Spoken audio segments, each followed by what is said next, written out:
You're welcome to unmute or type in the chat if you have any questions at any point, and I'll hand it off to the presenters now. Awesome. Super excited to get started. Give us 1 second. I think we're working on sharing the slides. Can you guys see these slides, or let's see. Okay, perfect. Yeah, we can see them. I think you just got to put it in slideshow mode. Then we should be Yeah, good. let me do that. Okay, perfect. Okay, perfect. Yeah, we're super excited for this topic. I think this is a really relevant topic, especially with how fast technology is advancing now. So we thought it'd be really interesting to present some ideas on not only the latest advances in technology, but how it relates to school-based health centers and how SBHCs can improve with improvements in medtech. Go to the next slide. So a little bit about us and your presenters. So I'm Nikhil. I'm currently a freshman at Stanford, going into my sophomore year, and I'm studying econ. Hi everyone. Really excited to meet you guys today. I'm Kaiten. I'm a rising sophomore at WashU, studying biology and global health.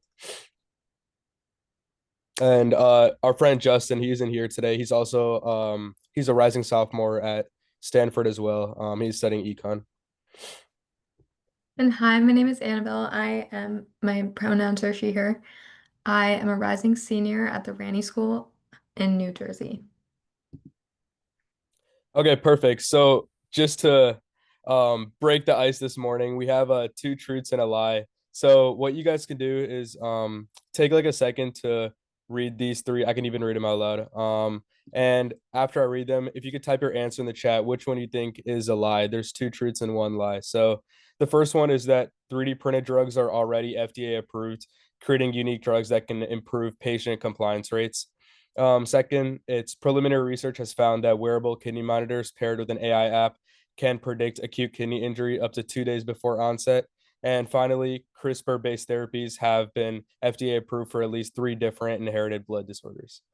So if you guys can take a guess and see which one is a lie, then that'd be great. Maybe we can create a poll. Are we able to do that? Yeah. I don't know if I can create one or not though. Let me see. Yeah.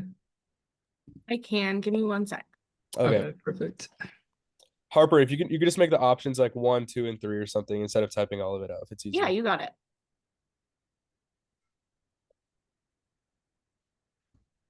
Nikhil, by the way, I can't access like the results of the poll because it's covering my screen. So if you want to read them out loud after the answers are there, then. Okay, definitely. Gotcha.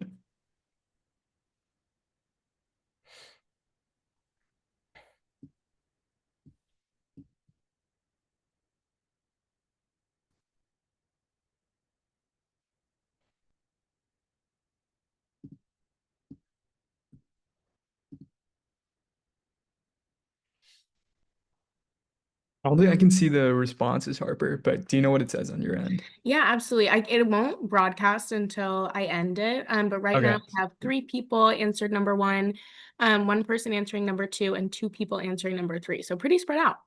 And now we've got 3 people answering number 3. Okay, so I think I'll go ahead and share since everyone has had some time to respond. So number 3 is actually the lie. So CRISPR-based therapies have been approved for 2 different blood disorders, so not 3. So a little tricky on that one. So kind of the objectives for today's presentation, we're trying to kind of like talk to you guys about technology used in school-based health centers, understand like current implementation strategies and the current landscape to which these technologies are being utilized in SBHCs, and kind of how to work with them and increase the use of technology in SBHCs. So first we'll start off with like a quick Kahoot.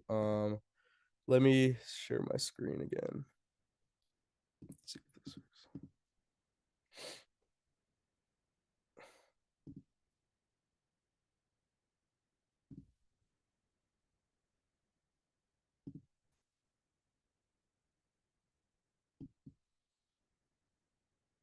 Can you guys all see this code and everything?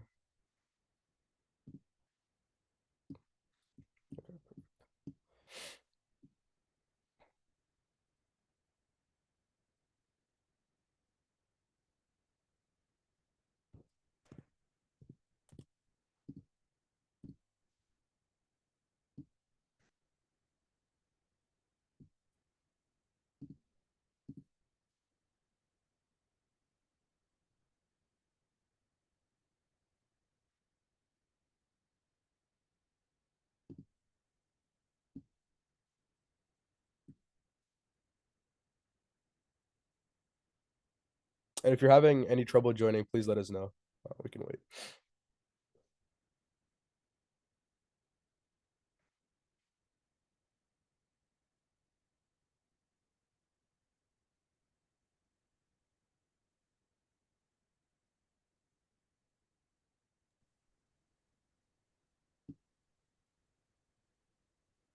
Maybe we can wait like 1 more minute for Yeah. people to join. I think there's only one more person, right? Yeah. Yeah.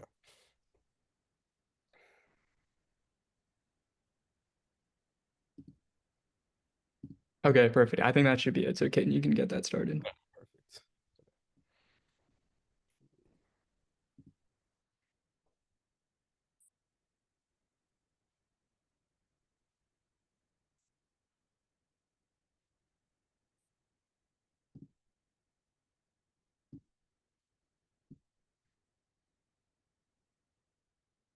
So the first question is, how do EHRs, so electronic health records, improve care in SBHCs?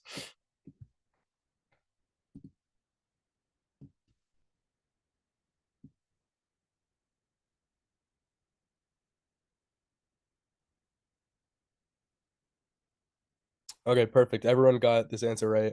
So EHRs, they allow like real-time access to student health data. I don't know if you guys have used one of the popular EHR systems being used right now is Epic. And I personally have been able to like use it for my research, but usually like all the patient data is like consolidated into Epic, no matter which provider you see. So it's really easy to access and everything's really centralized. Okay. Next question is, what role does telehealth play in expanding SBHC access?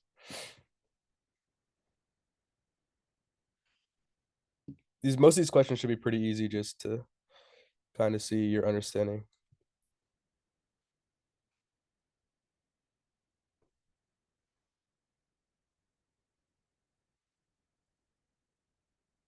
Okay, everyone got this one right as expected. So telehealth allows for remote consultations with specialists, which is one of the main reasons why telehealth is important, because it kind of meets students' needs exactly where they're at instead of them having to come like physically into like a brick and mortar building. Telehealth allows for that remote access. And which medical technology can help monitor chronic conditions in SBHCs?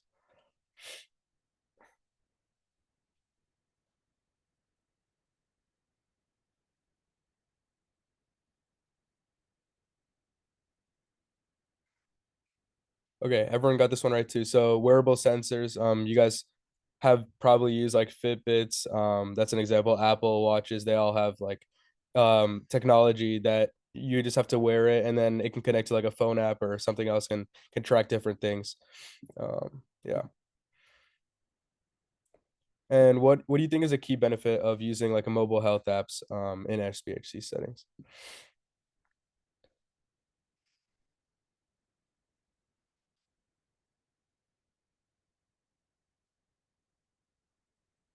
Okay, this one's pretty self-explanatory. So obviously to support medication reminders and health education, improve health education. So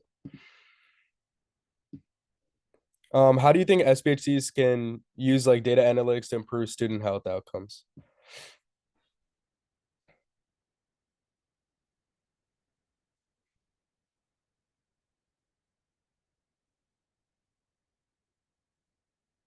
Okay, so the answer for this one was to analyze trends to improve care delivery. So there was another good answer choice as well, reducing like nurse visits, but SBHCs, that's not the goal of like this data analytics. The goal of the data analytics is to kind of like assess trends over time, whether it's like absenteeism or like usage rates or just different like medical diagnostics rates to send like assess longitudinal trends over time and kind of tailor those trends to improve delivery like in the future.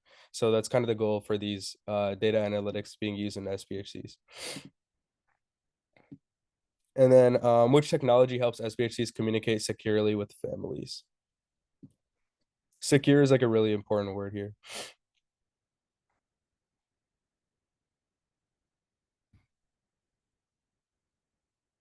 Perfect. So encrypted patient portals. Obviously you don't want any like security leaks or and you want patient health information to be extremely like protected. So that's why they use like encrypted patient portals when delivering health information, especially online.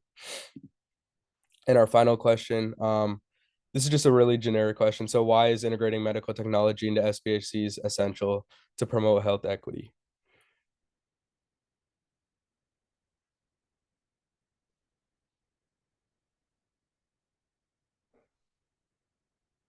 Perfect. So yeah, it allows for rural and underserved students to better access these services. And this is something we'll talk about more in the presentation, but trying to expand telehealth in SBHCs in rural communities, especially, is extremely important because that's where the disparities like tend to exist the most compared to like urban centers, as studies have shown. So yeah, okay, perfect. So let's see.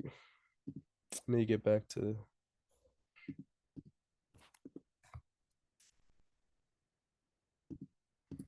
okay, so now I'll go a little into like the current landscape of SBHC and technology use. I think actually, Kate, I think I was doing these slides. Oh, okay, yeah, go ahead. Um, so a brief overview of what medical technology is. Medical technology refers to products, services, or solutions to save and improve people's lives. There have been over 2 million medical technologies created. Some very popular examples are CRISPR, which is used for gene editing and kind of revolutionized the field of genomics. Apple Watch and health wearables, again, like health, they can sensor your health. I actually have one on right now, and they can track your heart rate.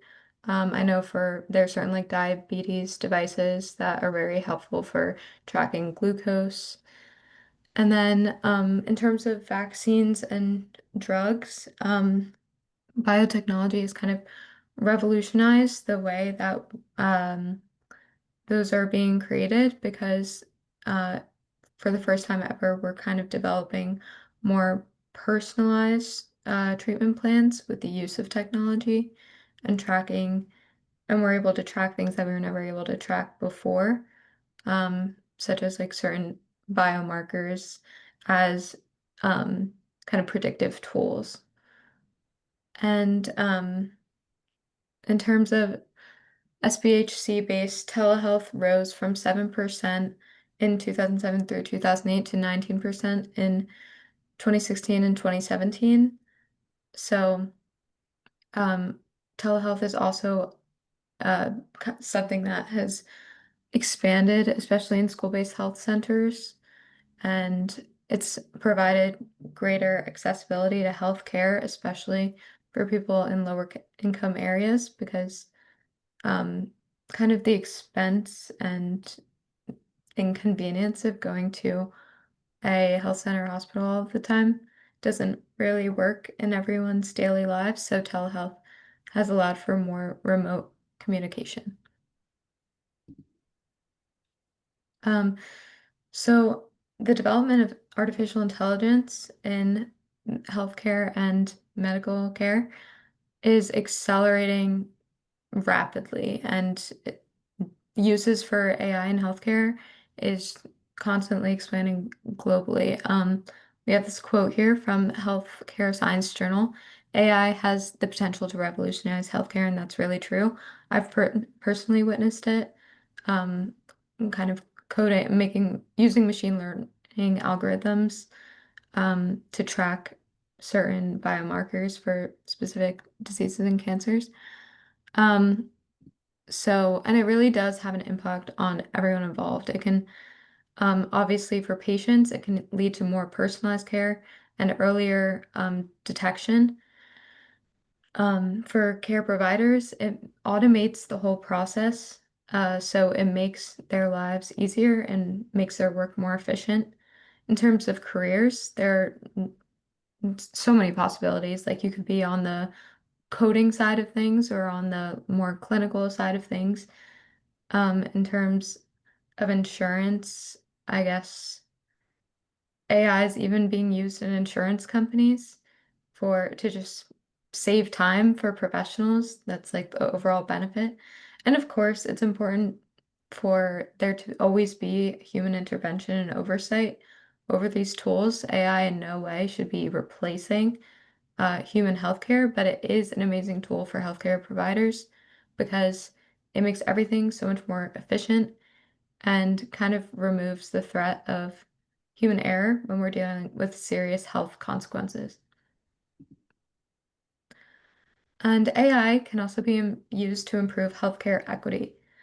Um, Historically, certain minority demographics of people have received inadequate quality of care, and women too, especially because several medical technologies have formed biased treatment plans because they are trained on unrepresentative data, meaning basically medical technologies perform as well as their data is, or as well as we train them. So if we constantly feed them data based on the white male, for example, that treat and it like its output is a treatment plan, but we're using that for a Black woman, then that that may not be adequate for their needs, or it may be too much for what they truly need for their own body.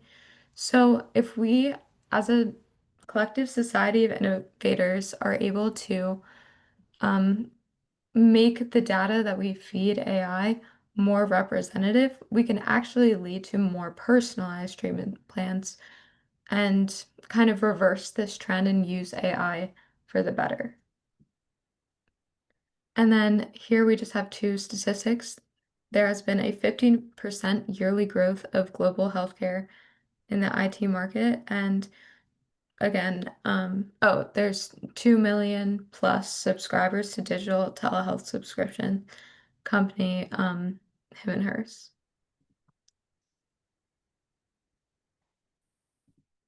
So now I kind of talk about the importance of telehealth specifically in school-based health centers. So I just want you guys to like think of some of these questions. So can you think of some examples where telehealth is like being currently utilized in SBHCs? And if so, and if it's in your like local SBHC, what does this kind of utilization look like? If you want to like type your answers in the chat, and maybe Nikhil can read them out because I can't really see the chat. Yeah, definitely. You guys want to type those there?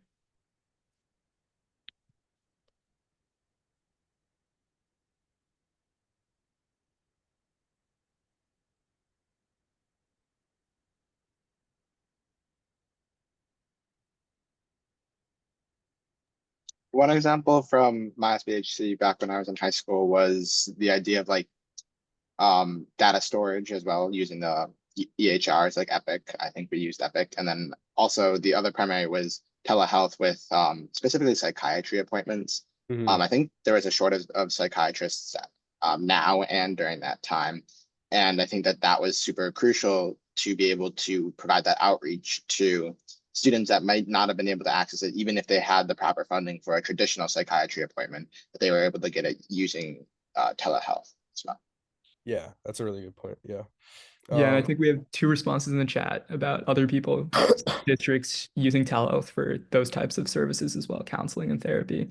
Mhm. One other thing I can think about is like in terms of a broader usage, especially during the pandemic, the telehealth model was really huge. So if there's ever situations where in person is really, really difficult on a large scale, then telehealth allows for a lot of flexibility. So that's one example of SBHCs. Maybe we Yeah. can move on to the last question of what you all think that this could look like in an ideal world of technology integration in SBHCs. And I know in the icebreaker, we talked about some technologies. So maybe there's even more that you guys might be curious about there. You guys can either feel free to like unmute or drop it in the chat as well, whatever's more comfortable for you. I think like Annabelle mentioned, in an ideal world, we definitely have a lot.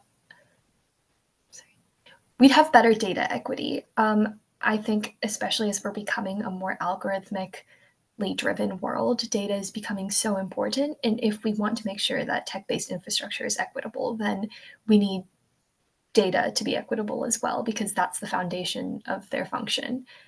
And also, I think internet access is becoming a massive thing. I know that in some rural counties in the United States, like, we're trying to publicize internet, and like high-speed internet is becoming sort of advocated to be a public resource. And I feel like that's a really interesting approach to it, because the reason why telehealth is so effective is that their resources are available on both ends of the field. But if consumers and if patients don't have access to digital services, then that essentially takes out the entire point of these services. So I think we also need to approach it in a way where we're making sure everyone has access to broadband or to high-speed internet, and then also technological devices as well. Yeah, I agree. I think implementation of telehealth is like a two-step process. One is first improving access to like or increasing SBHC telehealth implementation and access, but also making sure that that implementation is kind of done in a fashion where everyone is able to access that, and it's not like clustered in like only urban areas and only like high income communities essentially. So because I agree that I think rural communities, underserved communities, and low income communities need to have more telehealth access, because honestly that's where the disparities lie. So I agree that there needs to be an even implementation. Does anyone else have any thoughts or And I ideas? think we had some messages in the chat. Okay. One thing that people were pointing out was that their SBHCs are using like technology in terms of publicizing events and social media. So not necessarily for the healthcare, but for Okay. student engagement and outreach. Okay, yeah, I agree. I think so. Technology could be also utilized in like a proper fashion to promote maybe SBHC specific events, raise awareness about SBHCs, and obviously like promote any other like facts. So I think that's some good comments. And so when we look at telehealth implementation SBHCs, we can kind of divide it into three. So telehealth itself has seen improvements for consultations, like we talked about during the pandemic, where in-person visits are more difficult. Like accessing telehealth and utilizing like those online platforms to receive care facilitates that process. So utilization has went up from 7% to 20% over the 10-year span. So it's been increasing. And there's not too much post-pandemic data that I've seen online, but I would assume it's probably either like stagnant or increased even more after the pandemic telehealth utilization. So and then with regards to primary care, 100% of SBHCs offer primary care. And there's toolkits online, even on the SBHA website, for oral health, like test measures. And innovations here in primary care tend to be a little more like slow paced compared to telehealth, but it's also something that's utilized a lot. And then obviously EHR systems, like we talked about, 91% of respondents in a survey used EHR to record student data. And like I talked about, Epic is being utilized heavily. And then there's another common EHR system called NextGen that's also being utilized. And one of the main benefits of EHR systems is the interoperability with hospitals and office-based doctors, and also the consolidation of patient data that many hospitals and many clinics can utilize, and honestly facilitates the process. Yeah. So now we'll move into a discussion. Nikhil, you want to take this? Definitely. So we have a really, really fun activity for you all. So we're doing like a Shark Tank activity. So Kaiten, Annabelle, and I are going to be your judges. So you're going to have like three sharks. We're going to break you all into two teams of four people each. And the prompt is that you have to come up with one technology or digital tool that would solve a real need in your SBHC. And it's a super broad prompt. So it can be something that's super innovative or maybe something that's a little bit more rooted to your SBHC. I think in terms of deliverable, we're going to give you guys 15 minutes to develop. I think a slideshow would probably be the easiest in Canva. You could use tools like Figma to come up with a sketch or some iteration, but probably a slideshow, maybe Google Slides or Canva. And then after those 15 minutes are over, you're going to come back to the main room, and then both groups are going to pitch your ideas. We're going to grill you guys, and then we're gonna vote on a winner to introduce a little bit of competition.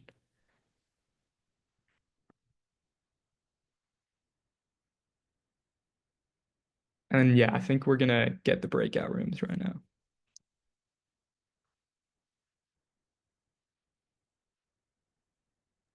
All Alrighty, I just assigned randomly. So I'm going to open these up and then you can go ahead and join the room that you are assigned.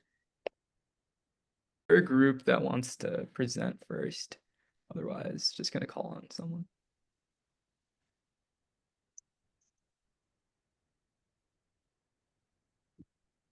Okay, let's have Joey's team. Okay, one sec, I can share.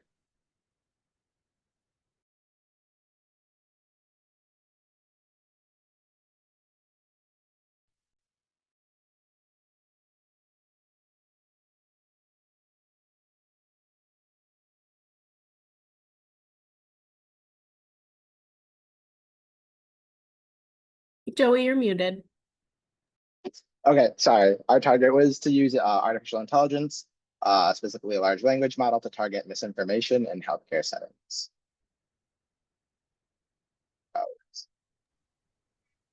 Can you guys see my screen or no? You can? Okay.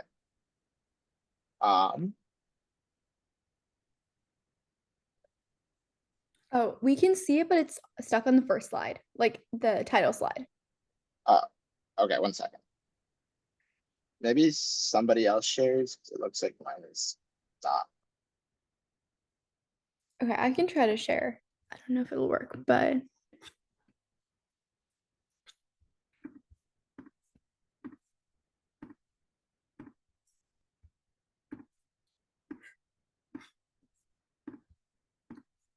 okay.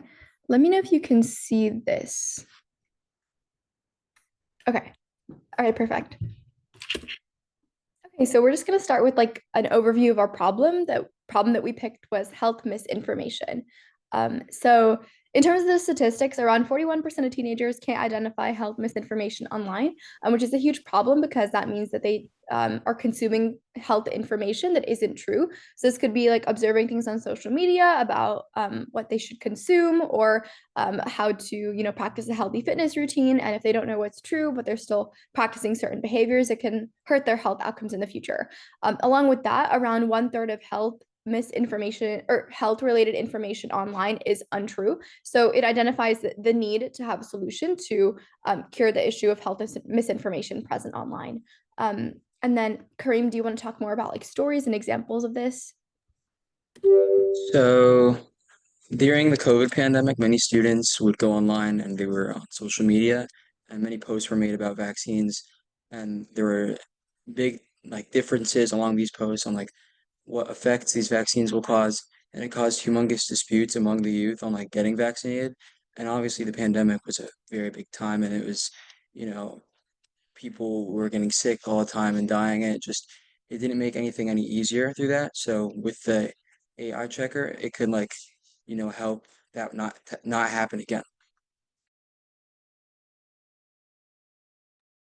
Great. So our solution to this was to utilize an artificial intelligence fact checker similar to ChatGPT, but we would specifically train this model, this large language model, on reliable health information that's open source. And it would look into whatever the patient or whatever the user was looking at and determine like around what percent of the health information was correct, try and pick out where key misinformation might be, and eventually provide the sources to look back at what could be improved upon, or like where a more reliable source that provides more improved information.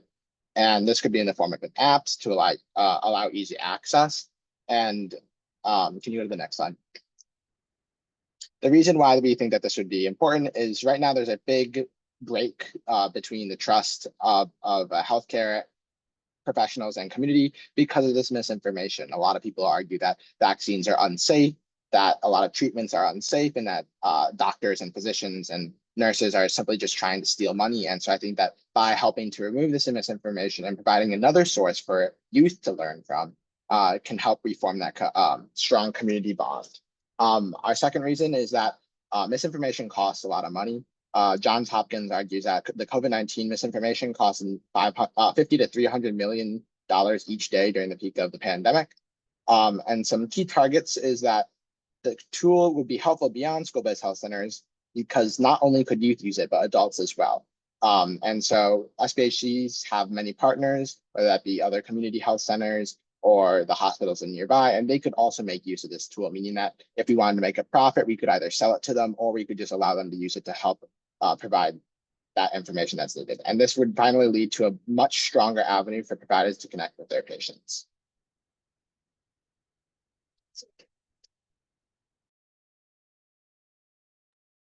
Okay, perfect. I think the Sharks do have a few questions. So one question I had is, who do you think would implement this, and how do you plan about going in terms of implementation strategy? Definitely, I think would be a good question. Implementation would be difficult as it is a extenuous project.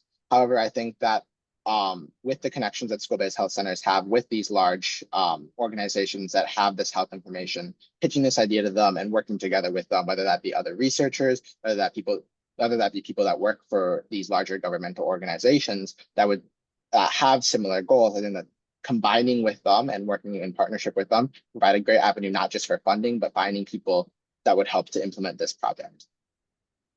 Okay, sounds good. All right, and then I can ask a question. Like as like new studies or there are like regulatory changes like occur, how will this like AI model stay like up to date?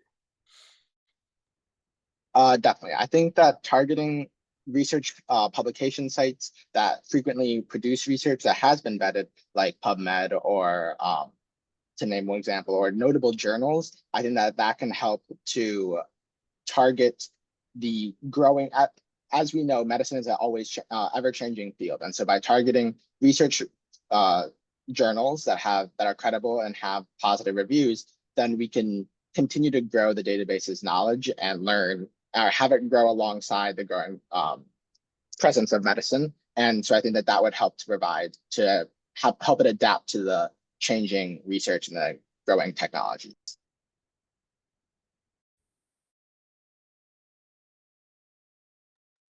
I guess I'll ask one more then. We'll ask unless Annabelle, do you have a question? Then you can ask it. No, you can go ahead. Okay, if let's say like AI model is like scraping literature for like a specific topic, and then there's like two conflicting like findings in that literature, like how will the model kind of like flag or go about that situation?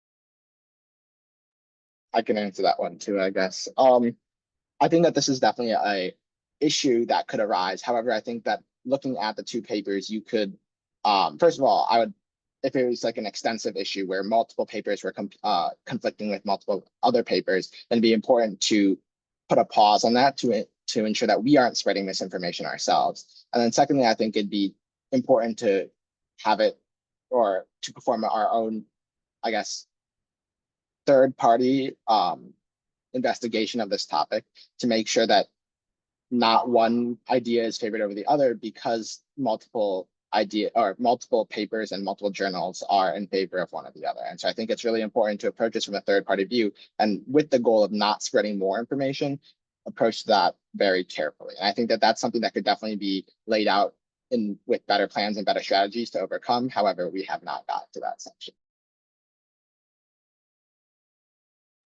Okay, great work. Can we get the other team to share? Jisoo, would you want us to share our slides? Yeah, 1 second. Sorry. Okay. Chrome tab. Sorry, guys. I haven't done this in like 50 years. Is that visible to everyone? Yes. Okay. So we would like to start off our presentation with Kari talking about the problem that we'd like to address. Okay, so I think I know a lot about this, and so you'll probably get tired of me talking about it, but rural communities face so much underserving when it comes to medicine. We have lack of resources, there's lack of accessibility, transportation, like we have listed. There are just so many factors that go into making healthcare so difficult to obtain. Especially with where I live, we just genuinely do not have access to certain resources like cancer screenings. You have to go an hour away to even be referred. You can't get diagnosed with chronic illnesses at our SBHC. You have to go an hour away. You can only get referred where we live. And so it is just genuinely, even with the help of an SBHC, just hard to receive some of the medical attention that you will end up needing later in your life or where you're currently at. Okay, thank you so much. Okay, so Muntaha and I would like to tell you a little bit about our solution. So, like Kari mentioned, a major risk factor for these diseases is the fact that they're not actively being diagnosed or treated in rural communities because of their lack of accessibility. And we wanted to address this in basically a two-pronged solution called the Plasmatron 3000. First is a device, a multi-purpose essentially blood scanner. So if you guys have heard of the lady who was she from Australia? She got arrested because she made a startup that would scan your blood and like tell you about the biomarkers in it, but it was fake. Ours is real. We're Elizabeth Holmes, but better. So basically, what this does is it makes diagnostic services more accessible by essentially sending a mail-in kit to any users of the device and app so that they can get a blood sample sent to a lab and then tested. And then Muntaha, can you talk a little bit more about the customization, how that helps us address unique risk factors in rural communities?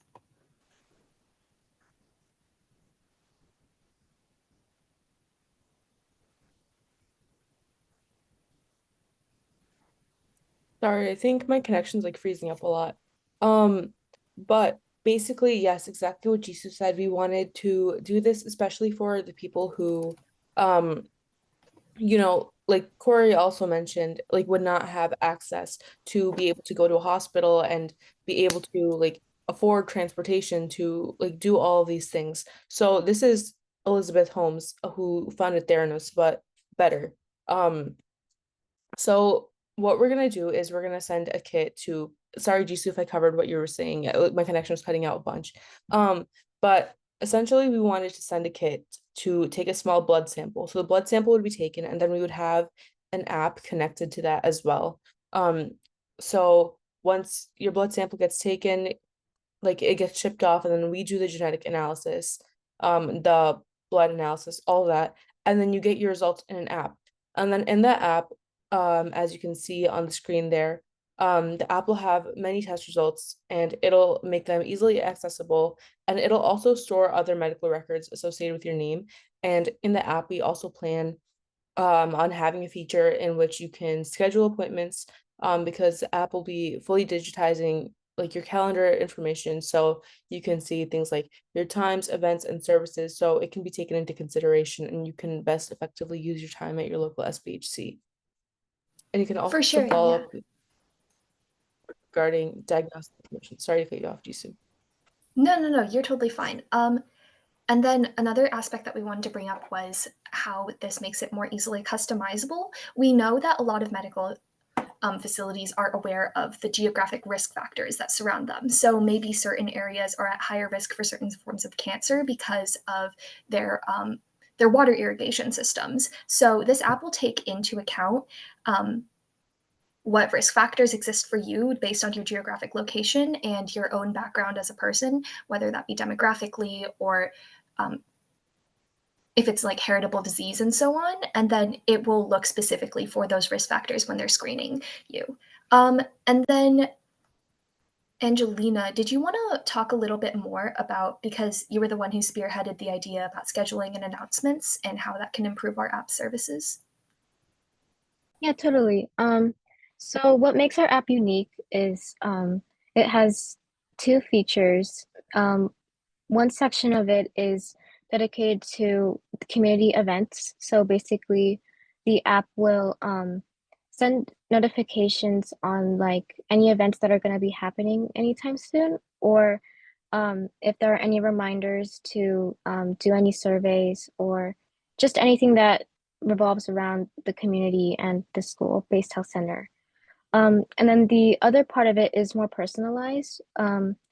It's where it basically has all of your personal data and you are able to view it, and it has basically all of your test results or any surveys that you took, just so it makes it more personalized to you and that you can see how the progress or the data that you have for yourself.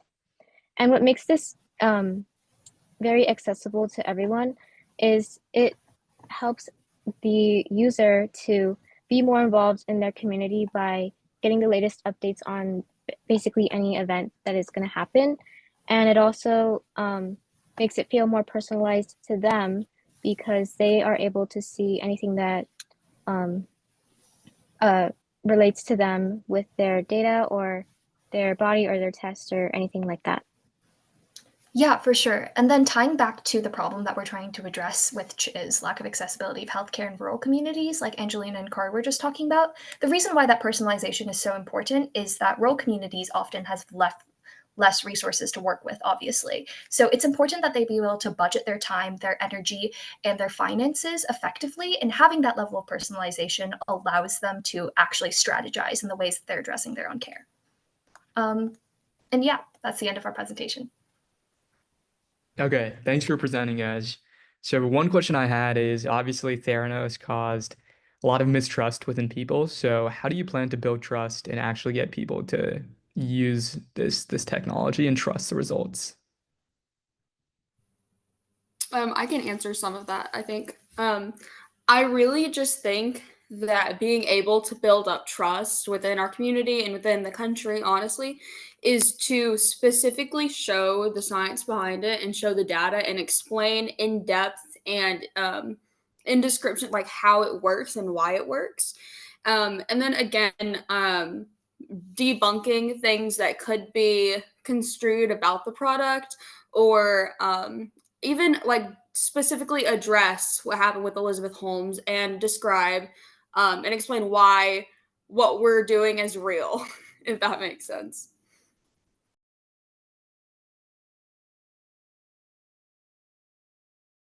I was wondering, like, once once the blood sample is already analyzed by the model, would it also tell the patient like next steps for what they should do based on its prediction? Yeah. So, if you go back a couple of slides, I don't know if it has it actually, I'm pretty sure it does. Um, Also, sorry, my thing might be freezing a lot. My internet connection like really sucks. Um, but yeah, so as you see down there in the app section, there's follow-ups for diagnostic information. So say the blood sample analysis says, oh, you're at risk of developing this condition, or you have a high likelihood of it, depending on like the blood analysis combined with your geographic location and your like personal markers. Like for example, like some identities are more prone to having certain conditions than others. Like for example, I'm South Asian and there's a like high prevalence of diabetes and high blood pressure within our community. So like based on those factors, like okay, like based on your background information, both like where you're from, like ethnically and geographically, plus the blood sample, it'll be like, okay, like here's what you're at risk for and what you can do.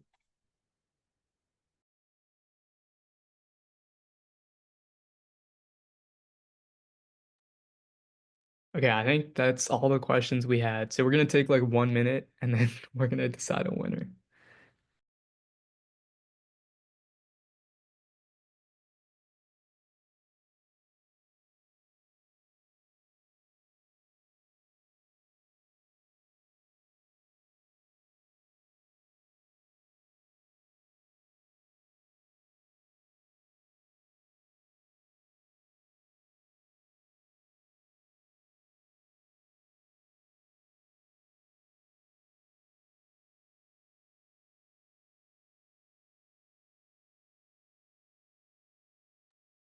Okay, we do have a winner. It was a very close decision. It was a 2-1 decision. And the winner was the first group, the misinformation group. But both teams will receive virtual funding, so don't worry.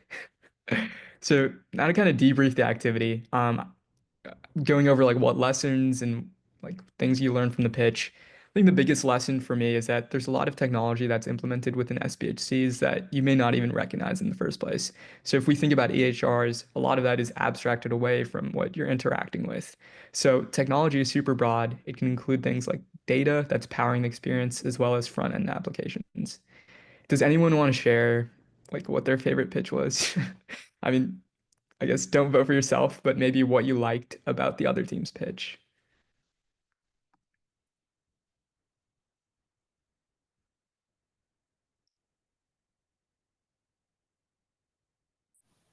If no one else wants to share, I really liked how the other team was addressing an extremely relevant issue, especially I believe that Sahana and Kareem, Kareem brought up anti-vaccination, and I live in a state where vaccination rates are really high, but we've seen like a very alarming drop in vaccination rates in recent years. And it's so essential that we be able to maintain herd immunity to prevent another public health crisis. And I love how they're using AI, which is such an important technology nowadays, to effectively address that information. And I also thought it was really interesting because I feel like a lot of times we associate AI with additional misinformation, and the fact that they're trying to strategize to make sure that it is an arbiter of truth rather than constantly hallucinating by utilizing such open source reliable information is really great. Yeah, I definitely agree. I thought that was a interesting application of AI for good. And I think it was a relevant use case as well. Maybe we can get one more person from the other team to talk about what they liked in the rural healthcare solution presentation. I know we're running up on time a little bit, so let's just get one more person and then we can move on. Personally, I thought that the other slideshow addressing how, geography can really affect people's health. I thought that was very important because like in our slideshow, we didn't really take that into account, but geography is a big thing. Like it'll affect your health in different ways just depending on where you live, whether it's a higher or lower elevation, just the climate. And I thought it was really good that they made sure to include that in their slides. Definitely. Thanks for sharing, Kareem. Yeah, I think being in a rural area where there's just a higher probability of being in a food desert, having lower access to important healthcare services, it's definitely an important factor to consider. I think we can move on to more discussion. I'm gonna hand it off to either Caden or Annabelle. Either one of y'all want to take this section.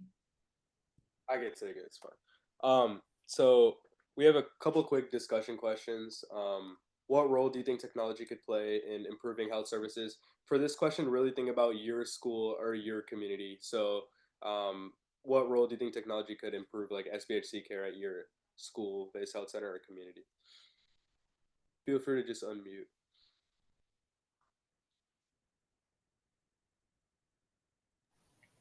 I think consulting could be a major step, especially during hours where school isn't in session. I know that earlier when we were talking about food insecurity, a major thing that we wanted to address was the fact that people are more impacted by inaccessibility of resources when school isn't in session, because school is such an important community basis for essentially compiling everything where you can have it all in one place. So if we were able to maintain the flexibility of school-based health centers, even during long-term periods like summer break, by utilizing telehealth, I feel like that would be really great rather than just cutting down hours. Yeah, that makes a lot of sense. Does anyone else have any thoughts? Ideas? I've kind of just been drawing connections between this presentation and the last one because especially the part about how financially straining medical treatment can be at times and how that can literally turn into life or death situations. And implementing technology that's makes healthcare more automated is also more cost effective for patients in general, and it has the potential to literally save lives in that regard. Yeah, I think you bring up a really good point. Like we talked about utilizing technology to like mitigate existing disparities and reduce like care, reduce the cost of care for patients. So it's really important. And then in the interest of time, I think we'll transition to the next question. So what are some of the ways you or your peers could raise awareness about the benefits or potentially challenges of technology in SBHCs? You could think about like through like our social media events, something else like.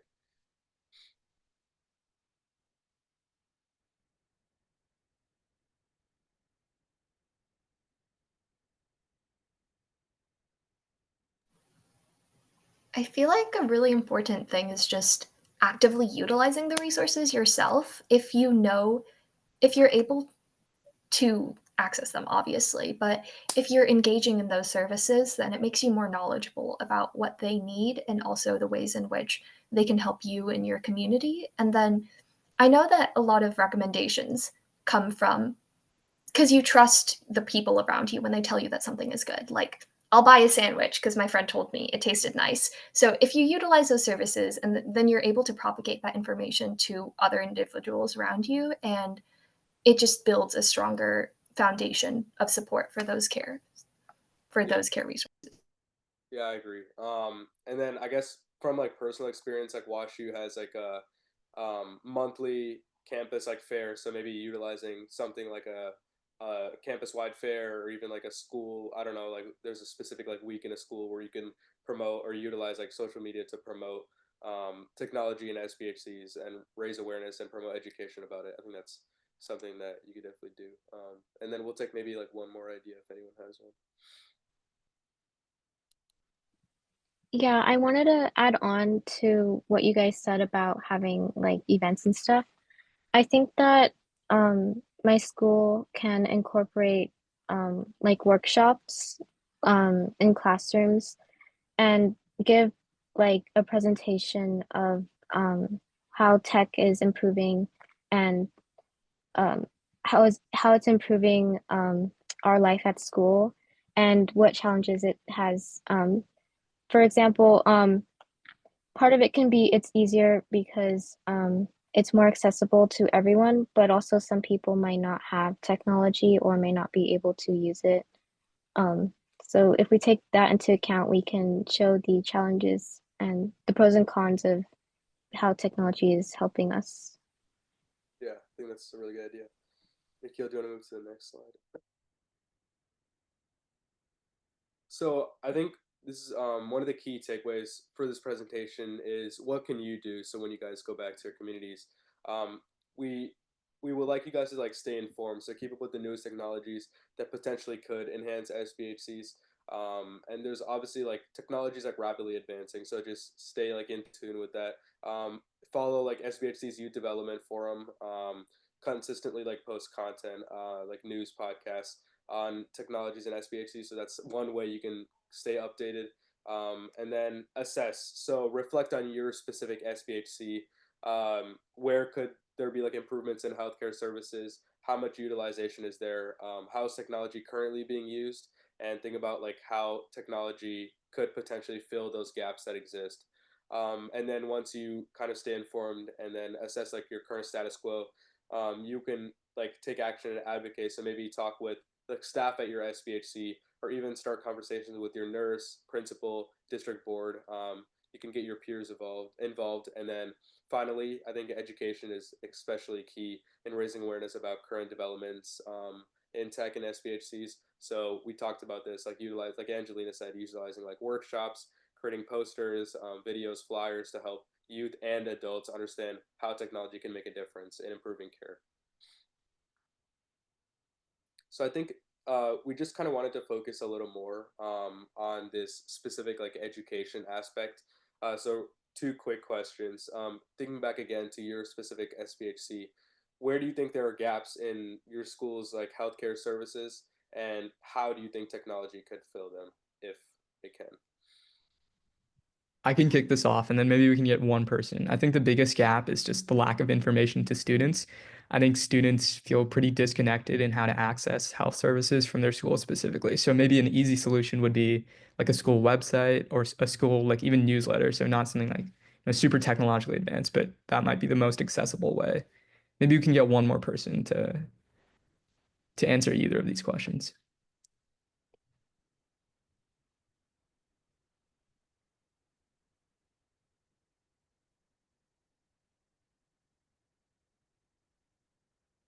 Or Caden, maybe you want to jump in for like the second question. I could talk about it. So for WashU specifically, I've used their like SBHC, and I know that other people have used it. But I think one thing is increasing like for persons with disabilities, kind of increasing that healthcare access. WashU, the one issue with the school-based health center is that it's a little far off campus, so you need to travel to get there, and people with disability, like someone in a wheelchair might not be able to access like the metro or something else. So I think increasing like technology access in that specific SBHC could help people with like disabilities, like with virtual consultations or other ways. So I think that that's one gap that could be filled. And I'm not really 100% sure if WashU's utilizing like multiple different types of technology in SBHCs. So I think that's one thing that they could really work on. Definitely makes sense.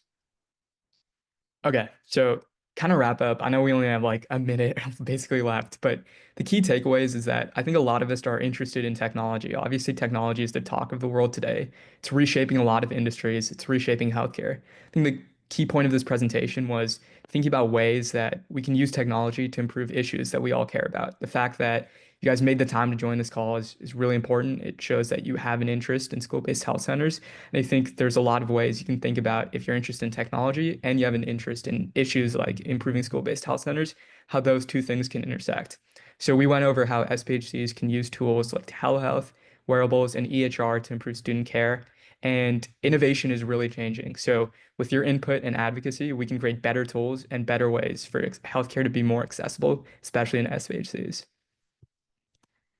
Happy to answer any questions with the last bit of time we have, and here are our citations. So thanks everybody for showing up. Yeah, we appreciate y'all being here. Yes, thank you. Okay, thank you guys so much for being here.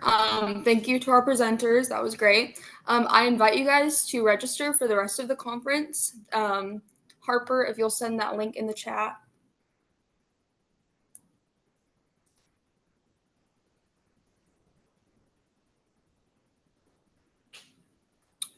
Because I don't think I have it. But thank you guys so much for being here. There it is. Okay, she just sent the rest of the registration in the chat. I hope you guys have a great day. Bye. Thank you.